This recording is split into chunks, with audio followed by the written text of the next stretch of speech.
So my name is Thom Singer, and my goal is to be able to chat with you over the next, 25 minutes about why human connections matter and why your network matters more for your career and for your company during this time of COVID than it probably ever did before. I know we often talk in business about the importance of networking. We know it's those human connections that are what lead to your next opportunity inside your company or out.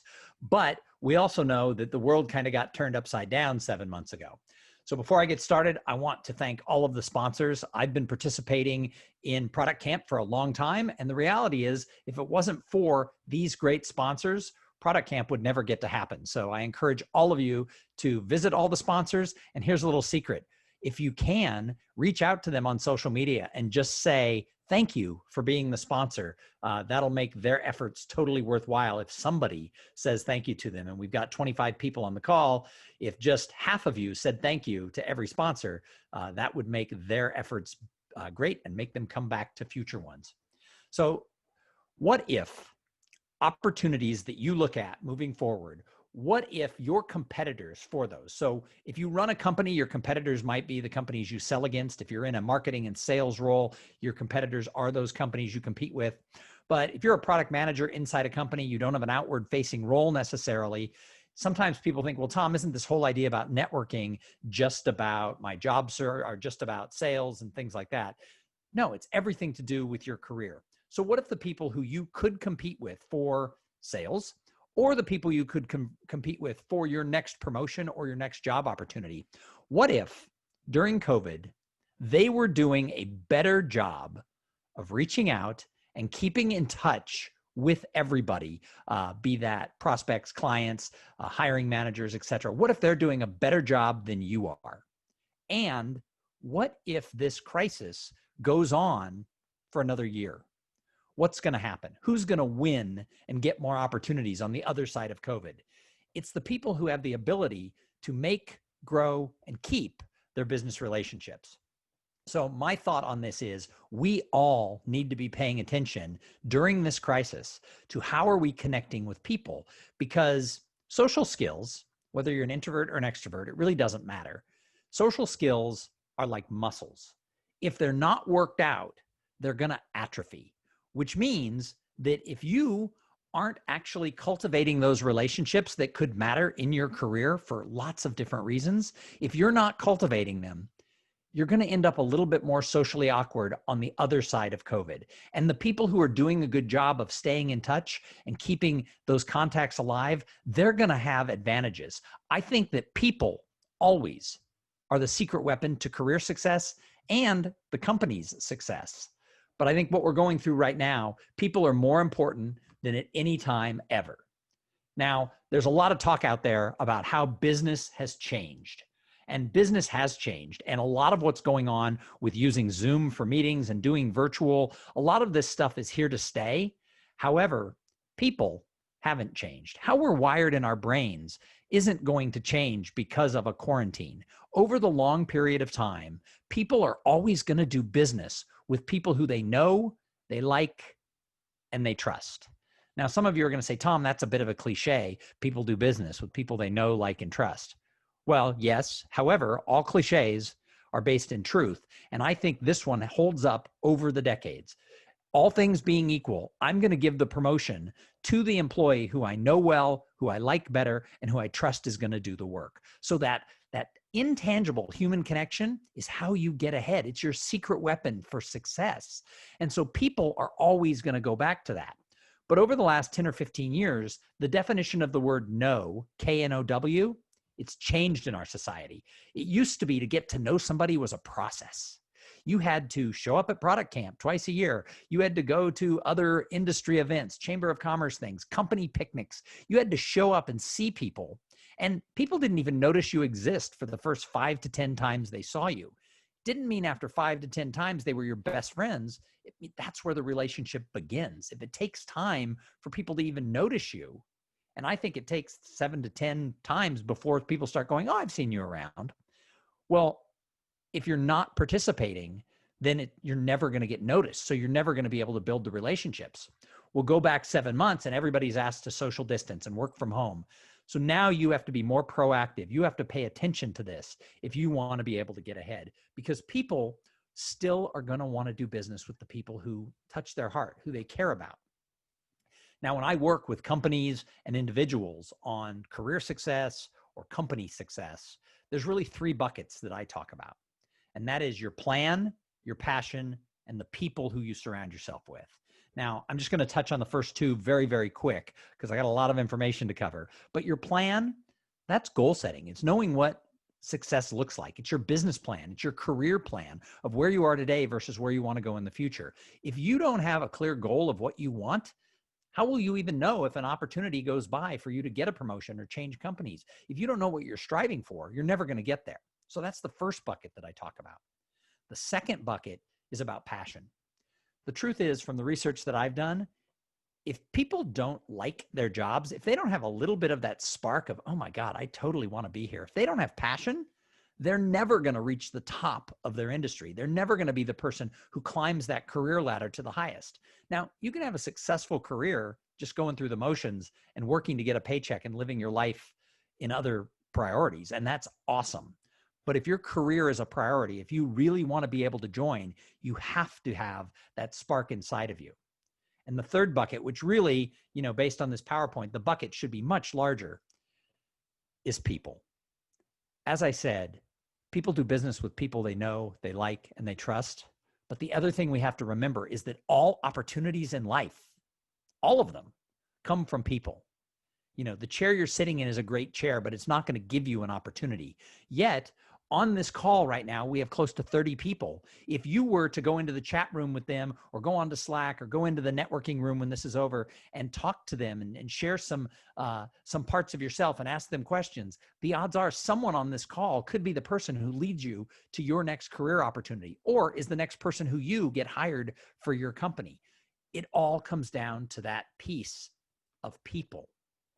However, due to this pandemic, and it is real, we have been asked to physically distance. We've been asked to take on this hardship, for lack of a better term, of social distancing, working from home. The studies have shown that have come out that for many people, their only social or much of their social interaction with other humans came from going to work every day. Now, not everybody has to be around people to get their energy. We, of course, have the introvert-extrovert spectrum. Introverts get their energy by having that private time. They have that time to reflect and kind of have their time themselves. Extroverts like to be around people, and they get their energy from being in crowds. However, everyone needs people.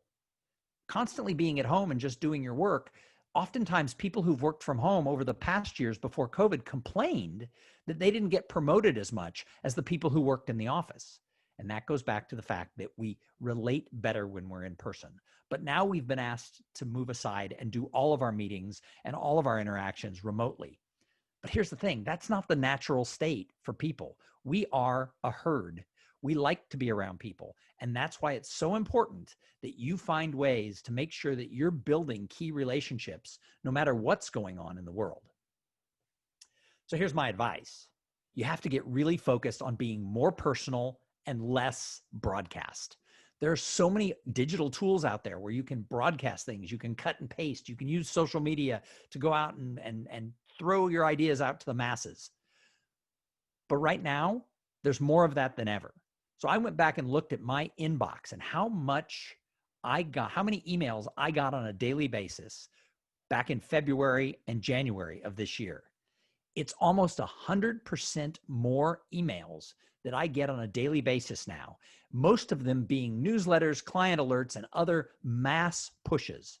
I log on every morning, and the first thing I do is I just go through my email going delete, delete, delete, delete, delete, delete, unsubscribe, unsubscribe, unsubscribe, unsubscribe, and it never ends. I unsubscribe to at least 2 or 3 things a day, and I'm still getting more emails than I've ever gotten. So during this pandemic, people have decided broadcast is the answer. Companies have decided broadcast is the answer. And yet, how many newsletters are you reading?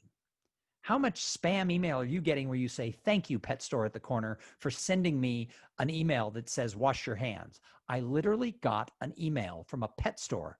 Key, I don't even have a pet, that told me to be safe and wash my hands. Now, this was back in the early part of the pandemic, but I thought, how did I even end up on their mailing list? Why is a pet store giving me advice on how to stay healthy during a pandemic? But everybody feels that they have to be constantly pushing. This is also true in our personal careers and our personal lives. People are taking to things like LinkedIn and Twitter and Instagram, etc., and they're just broadcasting things out to everybody thinking that they're going to stand out. But if you're not already famous or well known, I don't think people are paying attention to broadcasts as much as it makes us feel good that we tweeted something. So I think you have to go more personal. That means phone calls, it means individual Zoom meetings, it means texts, it means personalized emails where in the subject, you're letting people know you're talking directly to them. Here's an example of my inbox filled with things where every single email talks about COVID or coronavirus. We have fatigue from broadcast, but when people reach out to us individually and they let us know that they care, we feel. And I think that's going to be the answer to how you're going to get ahead if you're looking for a job, if you think someday you might need to look for a job, if you're looking to hire new employees, or if you're looking to make sales and grow your company. It's letting people know you care. Long before this started, there was an epidemic of loneliness going on in our society. So here's the thing. This epidemic of loneliness has been studied by many people. And Dr. Vivek Murthy, who was the 19th Surgeon General of the United States under President Barack Obama, he wrote an article 3 years ago for the Harvard Business Review that this year he released as a book titled Together. And it looks at this epidemic of loneliness. Now, Dr. Murthy's research is fascinating, and it shows that 20% of people in America, and I've seen other articles that say even more in the UK and Canada and some other parts of the world, as high as 25%, remember this is pre-COVID, admitted to being lonely some of the time or all of the time. The numbers that are coming out now during COVID about how many people feel isolated and alone are over 50% of people are feeling that way some of the time or all of the time. But here's the thing, you don't know who in your network, you don't know who you're connected with is struggling. So you have to take the time to talk to people individually. You need to take the time to see people.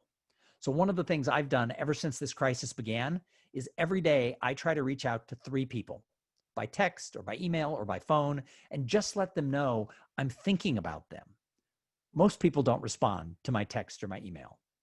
Many people respond saying thank you, but a small percentage of them reach out and they really needed to hear from somebody. And this has nothing to do with extroverts or introverts. People are feeling isolated and alone and scared and they don't know what to do. And when you're the one who reaches out and says, I was thinking of you today, someone might need to hear that message. So what I'm going to do now is go through sort of my 5 tips on how do you socially tighten while you're socially distanced that can help make your network stronger now and into the future. And then what I'd like to do for the last 10 minutes is make it more of that interactive town hall that I had talked about. Since I can't do it in the chat room, we'll do it at the end. But what I want is for you to be thinking right now as I go through these, are you doing these things? And maybe share an example of what you're doing. Or are you not doing these things? And it's okay to say, wow, I'm really not doing a good job at this. So I'm going to go through these 5 pretty quick. Number 1, you got to reach out to people. You have to be proactive. If you've been at home and the only people you've been interacting with are the people who are on a project that you're working on, that's not keeping your network alive and thriving. We're already 7 months into this physical distancing. This could easily go on 6 months, a year, or 18 months more. What's going to happen to those social muscles of being able to engage and react with people? If they atrophy, many of us are going to have to start back over. So be proactive with how you reach out. For me, it's been reaching out to 3 people a day. The other day, I got a phone call from somebody, and it's a friend of mine, but I know he's struggling because I can hear it in his voice. He's got young kids that he's trying to homeschool. There's so many different things that are going on in their life, the pressure of running a small business. And about every 3 or 4 weeks, he comes up in my mind, and I just send him a text that says, I know this is a tough time. Can't imagine having little kids. I have adult children, and so I don't have to deal with the having them home and the schooling, but he does. And so I just let him know I'm thinking about you.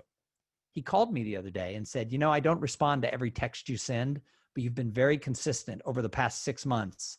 And you're one of 2 people in my life outside of my immediate family who has been that consistent about reaching out. Now, this guy has a giant circle of clients. He has a lot of personal friends, and only 2 people does he think has done a good job of reaching out. So that tells me most people aren't doing it. So that's just the first step, is be the person who reaches out to people.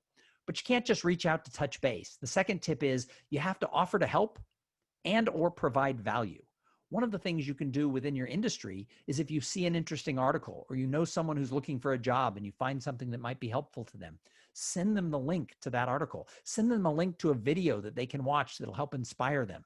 Find ways not to just be saying, hi, I'm reaching out to say hi, but instead find ways to be able to let them know that you care. Offer to help. Tell them you're there if they just need someone to talk to. Find different ways to provide that value, and you will stand out.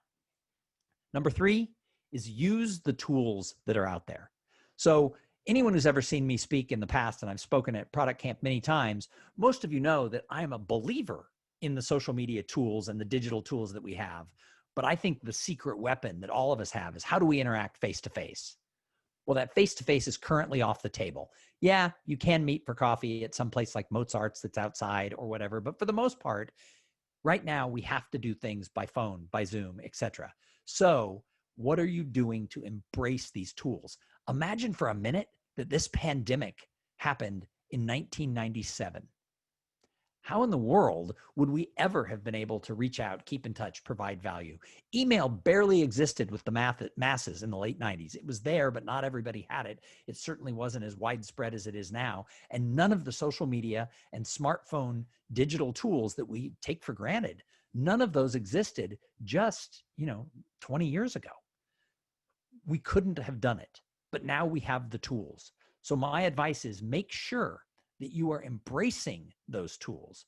Make sure that you're the one who is using them to be able to connect and reach out. I have several clients who I've worked with who have taken to using personal videos when they reach out and send a text to a client. Just taking their phone and doing a little 2-minute video telling somebody, hey, I was thinking of you today, and not even 2 minutes, like 45 seconds, and sending that in the text. And it's just one little way that they're using the tools that we all have to be able to stand out. So look for creative ways to do that, which leads me to the 4th tip, and that is, be creative. If you're doing the same thing that everyone else is, you're not going to stand out from the crowd. And right now is the time. Making human connections is harder than ever when we have to do it in a pandemic, because you can't go to those live events. The serendipity of standing next to somebody to get a bagel at Product Camp in the morning and just starting a question by saying, hey, why are you here? The serendipity of that is gone when we're in these digital meetings. However, when we use the Zoom breakout tools and you get into small groups, a lot of groups do networking functions. Now is the time you have to find a creative way to make sure someone's going to remember who you are. Because right now, if you look around at everyone who's on this call, for the most part, everyone has their video off. We just see their name. We don't even see their faces. I only see, 1 or 2 people who have their video on right now. We don't even see their faces. And so you can't stand out if it's just a name and written in white on a black box. So you're going to have to look for creative ways to follow up with people. If someone says something interesting, write down their name, link with them through one of these tools, and let them know, boy, I thought that question that you asked Thom was really on point because he hadn't covered that. And it really was what I needed to hear. If someone does that, let them know they matter. Find a creative way to be the person who stands out. And number 5, be transparent. A lot of people are struggling right now. I wrote an article recently called The Tale of Two Pandemics, because there are people who have seen their entire businesses evaporate. There have been people who have been laid off, and it's not just the restaurant industry. If you turn on the news or you read articles, everybody talks about how devastated the restaurant industry is. But I work in the live meetings industry, and I watched my business go from what was going to be my top year ever, going into companies and doing training and going into association meetings. It was going to be my biggest year in 11 years working as a speaker. I watched it fall to almost zero. And there's some online work, but it's not the same business. Everything has changed. So it's a struggle for people who work in the meetings industry, in the airline industry. There are all kinds of people who are seeing themselves get laid off because their companies aren't being able to excel. If you're one of those people who's struggling, you don't want to be Eeyore. Every time you talk to somebody, you don't want to be, oh, is me, the sky is falling. However, you want to be transparent and let people know, I'm having a rough time too. There's a lot of people in my industry who are saying best year ever, who I know they're just faking it till they make it. I don't believe in the term fake it till you make it, because I think that says go be a fraud until you're successful. So don't be a downer, but at the same time, if you're struggling and you need help, talk to people and let them know, hey, I'm struggling and I need help. So we've got about 9 minutes left. I think we have a little wiggle room at the end of that, but I know we have about 9 minutes left. This is the town hall portion. So what is it that I haven't covered, or that doesn't relate, or that you need to know to be able to excel in your career? And what I would say at this point is turn on your audio and let me know. And if I don't get any questions, I've got more to share with you. But hey Thom, I've got a question for you, and just kind of related to something that's going on in the chat. So, or the Slack chat. So I'm sorry if you couldn't see it, but so I wanted to ask something from my perspective. I'm usually like a big networker, and something that I actually have found for myself is that the pandemic has taken a moment for me to take a step back and know who my real contacts are, who my like real friends are, so to speak. And so from my perspective, I've actually cut down on networking because I'm not doing like just random happy hours or events and things where I'm just like making these like frivolous contacts that I'll never stay in touch with. And so I just wanted to ask, how are you going about networking with like your most valuable contacts versus just getting out there and like kind of doing what you're saying is like broadcasting yourself again? so it's that for the people who I already am established with, that I already know are my most important clients, referral sources, friends, just etc. That's the easy part. That's that reach out part. It's scheduling times to get on Zoom. Hey, let's have our coffee together or whatever. And people are pretty receptive to that, although there is a lot of Zoom fatigue coming up because the other day I spent 8 hours on 7 different meetings back to back. And at the end of the day, I was exhausted staring into the little dot of a camera. But the people I already know, that should be the easy ones to cultivate the relationships with, because if you already have that established thing and you're already deciding these are the people who I'm most connected to, that becomes a simple thing of just being proactive. It goes back to that first thing, reach out to them. If you're already established, they should take your call. You should be able to keep it alive. And that's most of what's happening out there, is people are keeping in touch with their core group. The problem is that the core group, I don't think, is enough to build an entire career. And over a few months, it doesn't matter if you've lost touch. But I think we have to constantly be making sure that we're growing connections, because not everyone who's in our life is going to bring us opportunities. Not everyone in our life can we help and provide opportunities for. So I have found that there are certain groups out there who've done a really good job of putting on some events and using sort of breakout rooms and putting people into small groups. If you go into a breakout room in Zoom with 12 people and you have 10 minutes, that's useless. But if they break you into a room of 3 and you have 10 minutes, now those people can have an interchange. And I've actually picked up 3 in the last couple months, 3 or 4 contacts that are legit business contacts from participating in sort of those smaller things. And if you're not finding what you need, organize your own group, reach out to people and say, I'm not finding this. Let's put it on ourselves. So I think it's finding the right medium. I definitely think that you don't want to be frivolous. It's easy to be frivolous in a face-to-face mode because we all know how to do it. It's the way humanity has worked.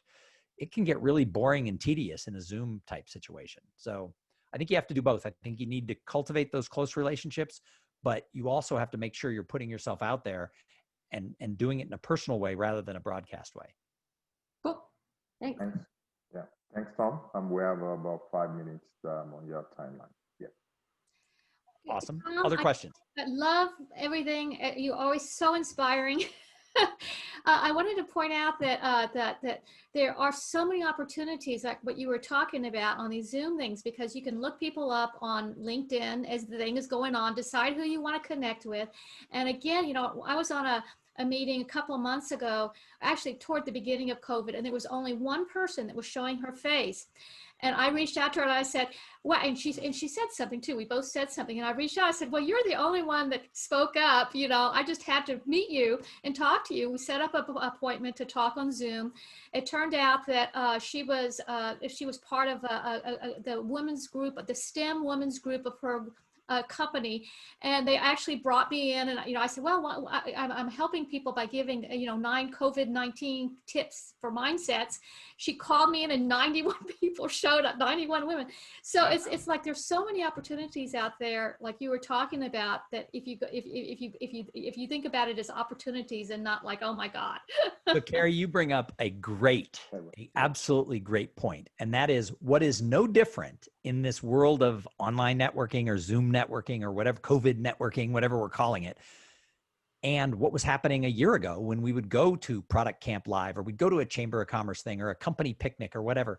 Meeting someone once doesn't make them part of your network. Seeing their face live or in a Zoom call doesn't make them part of your network. Linking to them really means nothing. A like, a link, a share, or a follow is not a relationship in any way. Just because I'm connected to someone on LinkedIn doesn't mean they know who I am or they give a damn about who I am. So it's all in the follow-up. The key is just what you said. It's, wow, you seemed interesting. Let's have a call. And not everybody you're going to have a love connection with, but if you're following up with a certain number of people, every now and then you're going to have that connection and it's going to matter. But you've hit on the point. The key is in the follow-up. Someone else, I have time for one more question, then I got to go into the Thom, yes. This is Mark. Hey, Mark. I've seen you do this multiple times, and I wrote a blog post I put in the Slack channel based on the 7 things that Thom talked about previously. But the one thing you didn't touch on that I really like is talking to one smart person every day. Well, that is a great transition. You would think I could have paid Mark for that. So the one thing that I want to leave you with is something that I started doing early on. As I made reference to, being a professional speaker has been a great 12-year, 11-year career for me. Not so great since March 13th. I call March 13th the day the business died. And I watched something like 25 events for the rest of the year begin to postpone, cancel, unravel, etc. And I'm the primary breadwinner. And I have a kid who is off to a private college starting 5 weeks ago. In March, my heart started pounding and I thought, what am I going to do? How will I survive? What is the future? And I realized I couldn't do it alone. So starting in probably the first week of April, I decided I was going to talk to one smart person every day. Now, some of those people were other speakers and trainers and coaches. Some of those people were business people who I admired, entrepreneurs who'd grown small, medium, and large companies. Some were my clients, meeting planners and HR people. Whoever it was, every day I scheduled a Zoom or a telephone call with someone I admired. A lot of that had to do with checking in, see how they were doing. But I ended every question with that transparency of, I'm facing some rough times, and do you have any ideas for me? Now, I'll be honest, in now dozens of conversations, most people didn't have an idea for me. Many people had ideas that were either useless because they didn't really know my business, or they were good ideas, but it didn't resonate with who I am as a person or a business person. It didn't speak to my soul. But 5 or 6 people have given me ideas that I've been able to work with, run with, and have actually kept me afloat, allowed me to pay the mortgage and things like that. It came from ideas from people on, what you talk about would be great if you created a seminar to go into a company to help a small team really look at how do we do more than just get on the Zoom call? How do we relate to each other as a team or to our clients? And so I created a small class. It was an idea. Somebody just spelled it out to me, and it's not expensive, but I stitch enough of them together and I've been able to maintain some of my life. And it came from an idea on a call I had with somebody. So talk to somebody. If you're looking at what do I do for the next 6 months, look inside your industry, outside your industries, find those smart people. And by the way, nobody, when I said I have a project that I talk to one smart person a day, I'd love to get on the calendar, nobody said go away. Everybody is honored when you say, I'm trying to talk to smart people to help me through this crisis.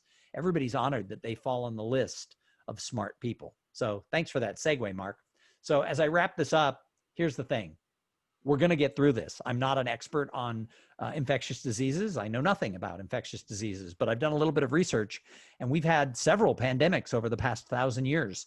And the only thing they all have in common is they all ended. And so whether it's through a vaccine or other means, eventually this particular problem will go away. I don't think we're going to return to 100% the way we were, but we're going to mostly return to the way we were. There'll be some tweaks that have come out of it, but we're going to get through it. But you can't get through it alone, and you don't want to be the person 6 months from now or a year from now who doesn't have a network, because when opportunities start to flow, people are going to give those to the people who they know, they like, and they trust. And if you're putting up walls or you're staying away, you're not going to make the short list of the 3 people who will be considered for the job. And if you don't make the short list, there's no way they'll hire you. So you have to be proactive now during this crazy time of COVID.